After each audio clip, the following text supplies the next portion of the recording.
सकाळचे 10 वाजल्यापासून या कळकळत्या उन्हामध्ये मांडी घालून जमिनीवर बसलेला आहे। कुठलेही काही छत्री नाही, काही नाही, तर ऊन लागतंय माणसाला, कारण की पहिली त्यांची तब्येत खराब आहे, त्यांचे किडनीवर सुद्धा आहे। हे सगळं असताना सुद्धा शासन कधी झुकतंय, शासन या मागण्या कधी मान्य करतंय, याचा आम्हाला कुठेतरी खेद वाटतोय। कारण आज विखे पाटील आले आणि त्यांनी सांगितलं की तुम्ही आता तुमच्या मागण्या पूर्ण केल्या, पण हे असं बरेच दिवसांनी चालू आहे। मनोज दादाला या गोष्टीवर विश्वास राहिला नाही। मनोज दादाचं म्हणणं आहे की आता समाजासाठी एकदम मरणं का होत नाही, पण आपल्या मागण्या मान्य करून घ्यायच्या। पण मी सरकारला आमच्या माध्यमातून समाजाच्या वतीने सांगू इच्छितो, जर मनोज दादाला त्यांच्या जीवाला जर बरं वाईट झालं तर याचे परिणाम सरकारला भोगावेच लागेल। 2 दिवसात सरकारने याचा निर्णय घ्यावा। मनोज दादाची तब्येत जर वाढत चालली आणि मनोज दादाला काही झालं तर आम्ही अक्षरशः राष्ट्रीय महामार्ग बंद केल्याशिवाय राहणार नाही। दादांना हा शेवटचा टोकाचा पॉइंट उचललेला आहे। दादांना शेवटी समाजासाठीच त्यांनी सोडलेलं आहे, पण सरकारने याची काहीतरी दखल घ्यायला पाहिजे। कारण की आता सरकारनं 3-4 वेळेस सरकारने धोका दिलाय दादाला। आज रखरखत्या उन्हामध्ये कोणतीही सावली नाही, कोणताही सहारा नाही, कोणताही पंखा नाही, कूलर नाही, अशा ठिकाणी उपोषणात का बसलेले, हा पाऊल त्यांना उचलण्याचं कारण काय आहे की ती योग्य व खरी आहे। शासनाने त्याची दखल घेऊन हे उपोषण सोडावे व मागणी शासन दखल घ्यायला पाहिजे। नाही घेतली तर मग दादा तसा आदेश देतील तसं आम्ही त्याचं पालन करू। आम्ही प्रशासनाच्या वतीने वेगवेगळे आश्वासन दिल्यानंतर देखील आज मनोज जरांगे पाटील यांचं आंतरवाली सराटी या ठिकाणी उन्हामध्ये आमरण उपोषण सुरू आहे। आणि याच अनुषंगानं मनोज जरांगे पाटलाच्या उपोषणावर बोलण्यासाठी काही मराठा आंदोलक आपल्या सोबत आहे, आपण त्यांच्याकडनं जाणून घेणार आहोत।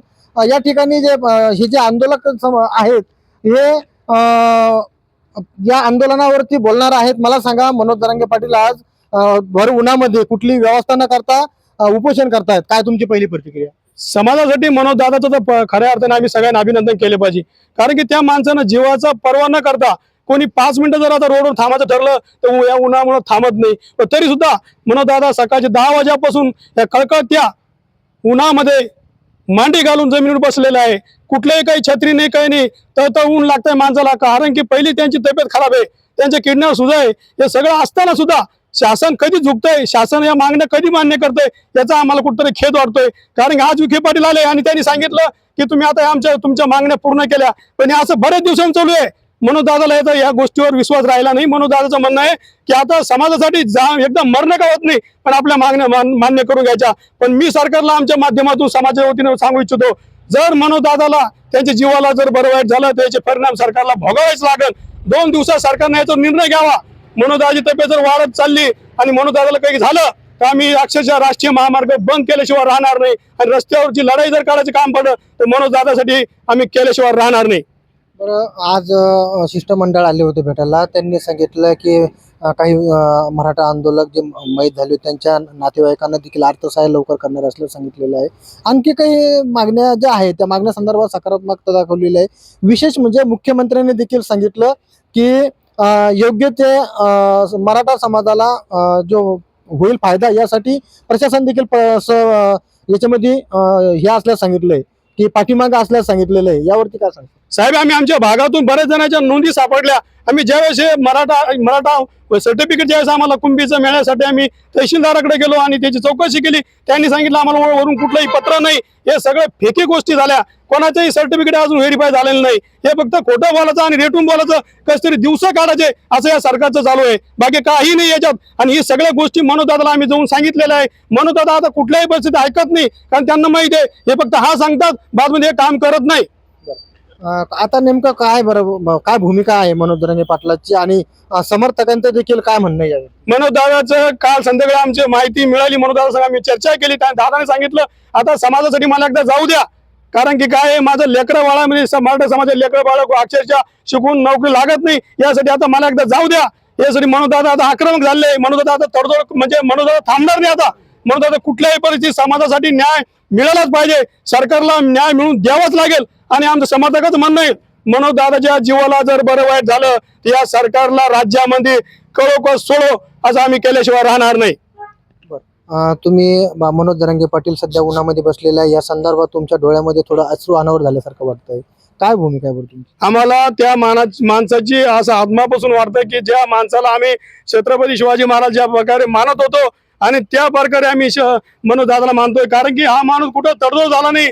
मनोज दादांनी जर ठरलं असतं तर हजारो कोटी रुपये घेऊन सनी माणसांना घरी बसला असते. पण मनोज दादांनी आपल्या लेकरा बाळाचा मराठ्यांचा विचार केला आणि सांगितलं की आता मला ही लढाई अंतिम लढायची. आणि माझ्या डोळ्यात सुद्धा पाणी आलं. कारण की मनोज दादा सारखा आम्हाला इथला मोठा मनाचा माणूस भेटला, कुठं न डगमगणारा माणूस. त्यासाठी माझा जीव गेला तरी चालेल असं मला वाटतंय. मनोज दादाच्या काळजी देवाला विनंती करेल की देवा त्याच्या तब्येतीची काळजी तू तरी घे. नक्कीच या ठिकाणी जे समर्थक आहे यांच्या मनामध्ये मोठ्या धाकधूक या ठिकाणी दिसत आहे. दादा तरुण आहे, तो या ठिकाणी नोकऱ्या नाही आहे आणि या संदर्भातच मनोज जरांगे पाटील आरक्षण मिळावं याकरता उपोषण करताय. उन्हामध्ये उपोषण करताय.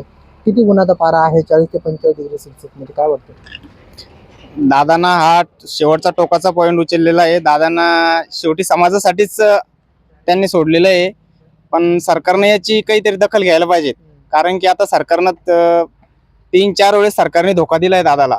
कारण की आम्ही पण मुंबईला गेलोय, आंतरवालीला गेलोय, पण तरी पण दादाला न्याय भेटला नाही.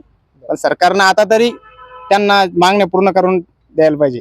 नक्कीच या ठिकाणी शेवटचा जे आंदोलनात जो पवित्र आहे तो जरांगे पाटलाने घेतला असल्याचं देखील तरुण सांगतायत. मला तुम्ही एक सांगा, तुम्ही गेले आंदोलन सुरू झाल्यापासून मनोज जरांगे पाटील यांच्यासोबत काम करताना दिसताय, आरक्षणाची लढाई लढताना दिसताय. तुम्ही मुस्लिम मावळा आहे, या ठिकाणी ओबीसी आणि मराठा पाठीमागे असे काही हिवेदावे झालेले आहेत. तर पहिली तुम्हाला प्रश्न विचारतो की आज जे उपोषण सुरू आहे एवढ्या उन्हामध्ये, प्रशासन या उपोषणाची दखल घेईल का? सर्वप्रथम तमाम महाराष्ट्रातील माझ्या मराठा बांधवांना जय शिवराय. मी कलीम बापू काजी, मराठा सेवक. आंतरवाली सराटी या ठिकाणी ज्यावेळेस सुरुवातीला लाठीचार्ज झाला त्याच्या 3ऱ्या दिवसापासून मी या आंदोलनाच्या लढ्यामध्ये सर्व महाराष्ट्रातून एकमेव असा मुस्लिम मराठा सेवक म्हणून मी त्यांच्यासोबत काम करतोय. आता सांगायचं असं आहे की या ऐतिहासिक आंदोलनामध्ये सर्वप्रथम ज्यावेळेस सर्वात मोठी सभा ज्यावेळेस झाली मराठा समाजाची अंतरवालीला, आणि त्यावेळेसच दादाला अंदाज येऊन गेला की आता समाज माझ्या या मागणीसाठी माझ्या पाठीशी खंबीरपणे आहे. म्हणून दादांनी त्यावेळेस मुंबईला चालण्याची हाक दिली आणि त्या हाक दिल्याच्या नंतर त्यावेळेस पूर्ण समाज हा खडबडून जागी झाला. आणि त्यांच्यासोबत आम्ही सर्वजण वाशीपर्यंत मुंबईला गेल्याच्यानंतर त्या ठिकाणी तत्कालीन जे मुख्यमंत्री होते माननीय एकनाथरावजी शिंदे साहेब यांनी त्यावेळेस जो एक JR दिला सगेश्वरेचा, आणि त्याच्यामुळे त्यावेळेस आश्वासन दिलं आणि मराठा समाजाला सुद्धा त्यांनी आश्वस्त केलं की आम्ही तुमच्या आरक्षणासाठी योग्य असे पाऊल उचलणार आहे म्हणून दादांनी पूर्ण मराठा समाजाला परत आपापल्या गावी आणलं. त्याच्यानंतर जरांगे दादांनी पुन्हा त्यांना वेळ दिला. शासनाने ते वेळ घेतल्याच्या नंतर सुद्धा जसं ज्या पद्धतीचा न्याय मराठा समाजाला द्यायला पाहिजे होतं त्या पद्धतीनं त्यांनी न्याय दिला नाही. त्याच्यानंतर पुन्हा अशी एकूण 8 उपोषणं झाली जरांगे पाटलाची. आणि त्याच्यानंतर आता जे मागं आपण ऑगस्ट महिन्यामध्ये बघितलं की जे आझाद मैदानावरती ऐन गणरायाची जी स्थापना होते आपल्या महाराष्ट्रामध्ये किंवा आपल्या भारतामध्ये, अनेक हिंदू संस्कृतीमधलं एक उच्च असं सण ज्याला आपण म्हणतो गणपती उत्सव, त्या काळामध्ये मुंबईला ज्यावेळेस आझाद मैदानावरती दादा पुन्हा आमरण उपोषणासाठी याच मागण्या मराठा आरक्षणात घेऊन बसले, त्यावेळेस तत्कालीन मुख्यमंत्री एकनाथरावजी शिंदे सारखंच आताचे सध्याचे जे मुख्यमंत्री आहेत आदरणीय देवेंद्रजी फडणवीस साहेब यांनी त्या ठिकाणी हैदराबाद गॅजेटियर हे लागू करतो म्हणून आणि तसं उपसमिती त्या ठिकाणी तयार करून माननीय विखे पाटलांना त्याचं अध्यक्षपद देऊन त्यांनी त्या पद्धतीचं JR आझाद मैदानावरती ज्यावेळेस आम्ही तिथे हजर असताना दादा जो उपोषण त्यावेळेस दिला, तर त्या JRच्या वाचल्याच्या नंतर दादांनी आणि दादाच्या जवळ जे अभ्यासक होते त्या सगळ्यांनी अभ्यासकांनी त्याच्यामध्ये समाधान व्यक्त केलं. आणि महाराष्ट्रभर त्या ठिकाणी दिवाळीसारखा सण दिवाळी साजरी केली गेली आणि प्रत्येक खेड्यापाड्यामध्ये प्रत्येक मराठा समाजाच्या घराघरामध्ये त्यावेळेस गुलाल उधळला गेला आणि एक आनंद उत्सव त्यावेळेस साजरा केला गेला. पण झाला असं की ज्या पद्धतीनं वाशीला JR देऊन सगेश्वरेचा एक अध्यादेश देऊन मराठ्यांची फसवणूक केली गेली, तशाच पद्धतीची फसवणूक पुन्हा ही आझाद मैदानावरून परत येणाऱ्या मराठा समाजाच्या नेतृत्वावर म्हणजेच मराठा समाजाचं काळी जे दैवत आहे आदरणीय जरांगे दादा यांच्यासोबत झालं. आणि त्याच्याचमुळे आता हे सध्याचं जे प्रकरण तुम्हाला आणि आम्हाला जे दिसतंय की मनोज पाटील जरांगे यांनी हे जे कठोर पाऊल उचललेलं आहे की भर रखरखत्या उन्हामध्ये मराठा समाजाच्या गरजवंत मराठा समाजाच्या मुलाबाळांना त्यांना न्याय मिळण्यासाठी, त्यांना हक्काचं त्यांचं जे आरक्षण आहे ते मिळण्यासाठी कोणाचं आरक्षण काढून आम्हाला द्या असं ते म्हणत नाही. कारण की मराठा समाज हा कायदेशीरपणे मग ते हैदराबाद गॅजेट असेल, औंधचं गॅजेट असेल, सातारा गॅजेट असेल, मुंबईचं गॅजेट असेल, या प्रत्येक गॅजेटनुसार मराठा समाज हा ओरिजिनल ओबीसी आहे. त्यातला एक प्रमुख मुद्दा असं सांगतो की डॉक्टर बाबासाहेब आंबेडकरांनी या देशामध्ये ज्यावेळेस हे आरक्षण दिलं त्यावेळेस आरक्षण देताना डॉक्टर बाबासाहेब आंबेडकरांनी मराठा समाजाची जी संख्या आहे ती ओबीसी मधून कमी केलेली नाही, ती ओबीसी मध्ये तशीच ठेवलेली आहे. म्हणून ओबीसी समाजाची जी काही संख्या आहे त्या संख्येत आज सुद्धा मराठा समाज हा ओबीसीच आहे. परंतु त्यावेळेस ज्या लोकांनी नाही घेतलं आज त्याची गरज भासते. म्हणून दादांचं जे उपोषण आज सुरू आहे ते हे उपोषण सरकारनंच दादांना आणि मराठा समाजाला फसवलेलं अशी माझं ठाम या सरकारवरती आरोप आहे. आणि पुन्हा एक मराठा सेवक म्हणून मी या ठिकाणी आता सध्याचे जे मंत्रिमंडळ आहे आपलं, मग त्याच्यामध्ये त्या मंत्रिमंडळामध्ये 3 पक्षाचे लोक आज समावेश आहे. राष्ट्रवादीचे असतील, शिवसेनेचे असतील शिंदे साहेबाचे, आणि आपले देवेंद्र फडणवीस साहेबाचे भारतीय जनता पक्षाचे जे लोक आज या महाराष्ट्रामध्ये सत्तेमध्ये आहेत. या सत्तेमध्ये असणाऱ्या लोकांनी या महाराष्ट्राचं पालकत्व घेतलेलं आहे. आणि त्यांनी पालकत्व घेतल्याच्या नंतर त्यांनी मराठा समाज हा बाजूने ओबीसी हा सिद्ध झालेला असताना सुद्धा, त्यांचे सर्व पुरावे असताना सुद्धा 58 लाख पुरावे शिंदे समितीने शोधून काढल्याच्या नंतर सुद्धा मराठा समाजाची का हेळसांड होत आहे, मराठा समाजाला का फसवलं जात आहे, मराठा समाजासोबत का अन्याय केला जात आहे, या अन्यायाला वाचा फोडण्यासाठी महाराष्ट्राच्या गरजवंत मराठ्यांचं जे नेतृत्व आहे, जे दैवत आहे ते मनोज दादा पाटील जरांगे आज रखरखत्या उन्हामध्ये कोणतीही सावली नाही, कोणताही सहारा नाही, कोणताही पंखा नाही, कूलर नाही, अशा ठिकाणी उपोषणात का बसलेले हा पाऊल त्यांना उचलण्याचं कारण काय आहे की या शासनानं त्यांना 2 वेळेस फसवलं. 2 वेळेस फसवल्याच्या नंतर बी सुद्धा त्यांनी संयम ठेवला. सर्व मराठा समाजाला, या महाराष्ट्रातील 6 ते 7 कोटी मराठा समाजाला त्यांनी आवाहन केलं की शांतता ठेवा, संयम ठेवा. आपण काय करू, आपण लोकशाही मार्गाने लढू आणि लोकशाही मार्गाने लढून आपलं हक्काचं जे आरक्षण आहे ते आपण घेऊ. अशा याच प्रकारचं आव्हान ते आतापर्यंत करत आलेले आहे. म्हणून या ठिकाणी तुम्हाला थांबवतो. मला सांगा, जरांगे पाटील आरक्षणाच्या मागणीसाठी संघर्ष करत आहे, मात्र राज्यातील काही ओबीसी नेत्याकडून देखील बोलल्या जातंय की ईडब्ल्यूएसचं आरक्षण घालून गरीब मराठ्यांना फसवण्याचं काम देखील मनोज जरांगे पाटील करत असल्याचं या नेत्याकडून बोलल्या जातं. यावरती तुमची काय प्रतिक्रिया आहे? याचं कसं आहे, मराठा समाजाच्या ज्या लोकांच्या महसुली पुराव्यामध्ये नोंदणी आहेत, महसुली पुराव्यामध्ये ज्या लोकांच्या कुणबी म्हणून मराठा कुणबी मराठा अशा ज्या लोकांच्या नोंदी आहेत, अशा लोकांना या देशाचं संविधान जे डॉक्टर बाबासाहेब आंबेडकरांनी दिलेलं आहे ते संविधान त्यांना त्या कुणबी आरक्षणाचा हक्क देत आहे. आणि शासनाला त्यांना ते प्रमाणपत्र द्यावे लागतील, त्याची व्हॅलिडिटी सुद्धा करावी लागेल. परंतु ज्या लोकांनी आता हा ओबीसी समाजाचे लोक ज्यांनी हा विषय काढला की यांच्या या आंदोलनामुळे मराठा समाजाला मिळणार ईडब्ल्यूएसचं हे आरक्षण चालले गेलं, ईडब्ल्यूएसचं आरक्षण हे त्याच्यामुळे नाही गेलं. या शासनानं ज्या दिवशी शिवरायांच्या मूर्तीला स्पर्श करून एकनाथराव शिंदे तत्कालीन मुख्यमंत्र्यांनी शपथ घेतली की या महाराष्ट्रातल्या मराठा समाजाला मी आरक्षण देईल, मी आहे तोपर्यंत, आणि म्हणून त्याने 10% एससीबीसीचं आरक्षण दिलं. आणि ती कायदेशीर बाब आहे. जर तुम्ही एखाद्या समाजाला जर एससीबीसीचं आरक्षण तुम्ही जर देत असाल तर ऑटोमॅटिकली इकडचं ईडब्ल्यूएस त्याला ते कमी करावं लागतं. कारण की एका समाजाला तुम्ही 3 आरक्षण देऊ शकत नाही. आजचं जे उपोषण आहे यात प्रशासनानं काय वाटतं कशी दखल घेईल? आजचं जे उपोषण आहे खूप असं कठीण उपोषण आहे. जरांगे पाटील अगदी 45 ते 40 डिग्री सेल्सिअस मध्ये या ठिकाणी बसलेले. प्रशासन कसं दखल घेईल काय वाटतं? उपोषणाचा जरांगे दादाच्या आजचा पहिला दिवस आहे. उपोषणाचे जसे जसे दिवस वाढत जातील आणि उपोषणाची दखल प्रशासन आणि शासनाच्या सरकारच्या स्तरावरती दरबारामध्ये जर घेतली गेली नाही तर या महाराष्ट्रामध्ये एक स्फोटक परिस्थिती निर्माण होण्याची दाट शक्यता आहे. कायदा सुव्यवस्था बिघडण्याची दाट शक्यता आहे.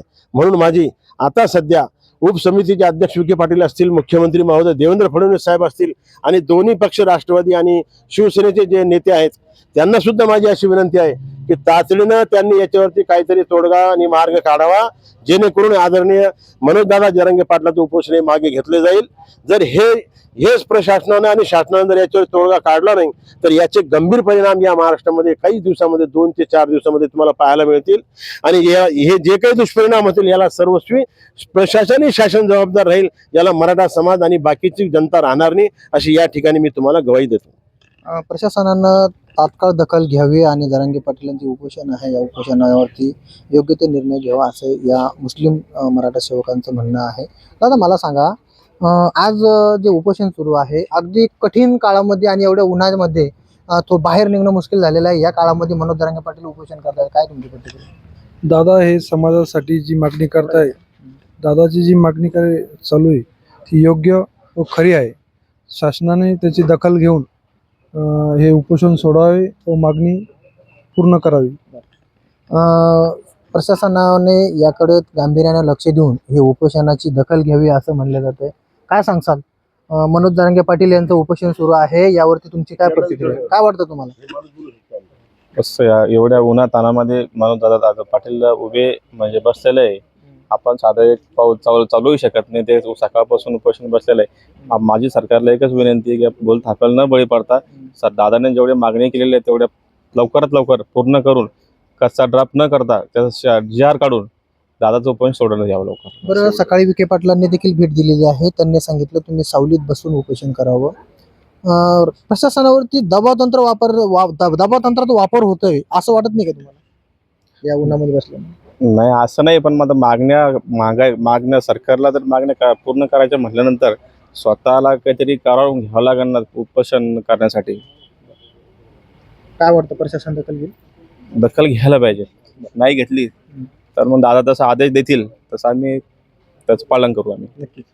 अगदी आपण जर पाहिलं तर या सध्याचे जे दिवस आहे अगदी 40 ते 45 डिग्री सेल्सिअस तापमान आहे आणि या काळामध्ये कुठलाही व्यक्ती उन्हामध्ये बाहेर निघायला जिवार करत असतो. आणि मात्र आज मनोज जरांगे पाटील यांचं पूर्णतः दिवस हा उन्हामध्ये ते काढताना आपल्याला दिसत आहे. मात्र प्रशासनानं योग्य ती दखल घेऊन या उपोषणावरती मार्ग काढावा असं या मराठा सेवकांचं म्हणणं आहे. आणि जर दखल घेतली नाही तर मनोज जरांगे पाटील जो आदेश देतील त्या आदेशाने पुढील निर्णय घेणार असल्याचं देखील या आंदोलकांनी सांगितलंय. सोनाजी जोगदंडे, story.com, जालना.